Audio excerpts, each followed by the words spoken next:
رمضان د لومبنۍ شپه باندې تاسو د یو وظیفه وکړئ الله پاک باندې ټولو مصیبتونو نه دله وساتئ فقیران هم الله پاک وساتي د دواره څخه تاسو واورئ د رمضان د لومبنۍ شپه باندې دا وظیفه وکړئ دا ویډیو مخکې ملګرو د ثواب په نیت شریک کړئ مولانا صاحب د کمنټ کې سبحان الله ماشاءالله مو لیکئ راځي ډېر لازمي ښکلې دوا ده راځي د رمضان لومبۍ شپه چې اعلان وشي چې سبا به روژه په دغه شپه باندې سورت فتح ووایه سورت فتح مختصر سورت دی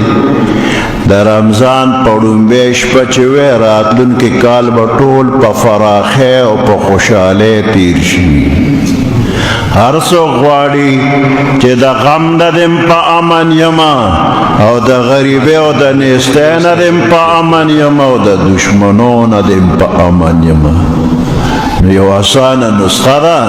چې د رمضان لومبۍ شپه وي او ته سورت فتح یو ځل ووایې دعا وکړې